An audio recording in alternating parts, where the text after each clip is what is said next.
Friends welcome back to my channel. आज के मैं साथे शेयर करब एक पकोड़ार रेसिपि जेटा एज ए स्नैक्सो यूज करते पारेन किंबा डालेर पाते भाजा हिसेबेও এটা দিতে পারেন। তো এই পকোড়ার রেসিপিটা চটপট দেখে নিই। সবার প্রথমে নিয়েছি মেথি চিংড়ি, ভালো করে ওয়াশ করে নিয়েছি। আর মেথি চিংড়ি কিন্তু ওয়াশ করার সময় খুব সাবধানে ওয়াশ করতে হবে যাতে হাতে কোনো রকমভাবে আল না ফুটে যায়। এবার একটা পাত্রের মধ্যে বেশ খানিকটা মেথি চিংড়ি নিয়ে নিচ্ছি, যেগুলো আগে থেকে ওয়াশ করে রেখেছিলাম আর জল ঝরিয়ে রেখেছিলাম।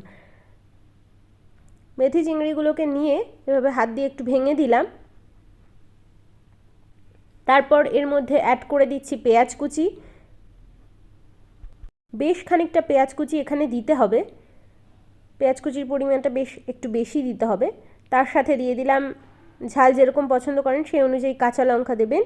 এবার দিয়ে দিচ্ছি রসুন, থেতো করে নিয়েছি আমি, আপনারা চাইলে পেস্টও ইউজ করতে পারেন। এবার হলুদ গুঁড়ো দিয়ে দিলাম, টেস্ট অনুযায়ী সল্ট অ্যাড করে নিচ্ছি। সব কিছু চামচের সাহায্যে মিক্স করে নিচ্ছি একবার ভালো করে।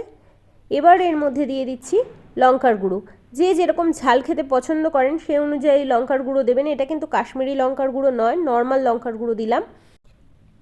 আর সব কিছু ভালো করে চামচের সাহায্যে মিক্স করে নিচ্ছি। মিক্সিং হয়ে যাওয়ার পর ওপর থেকে মোটামুটি 2 চামচ মতন চালের গুঁড়ো আমি এখানে অ্যাড করেছি।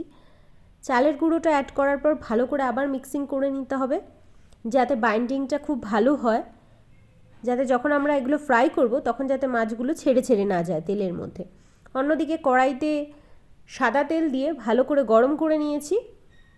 এবার বড়ার শেপে আমাদের এগুলোকে ফ্রাই করে নিতে হবে। বড়ার শেপ দিয়ে আমি দেখুন ফ্রাই হওয়ার জন্য এগুলো তেলের মধ্যে ছেড়ে দিচ্ছি। লো টু মিডিয়াম ফ্লেমে রেখে পকোড়াগুলো আমাদের ফ্রাই করে নিতে হবে। এক একটা সাইড ফ্রাই করার জন্য মোটামুটি 5 থেকে 6 মিনিট টাইম দিচ্ছি।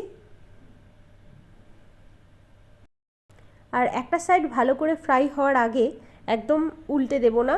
একটা সাইড ভালো করে ফ্রাই হয়ে যাবে, তারপরে সেটাকে উল্টে অন্য সাইডটা ফ্রাই হতে দেব, কারণ পকোড়াগুলো এই সময় খুব নরম থাকে, না হলে ভেঙে যাবে।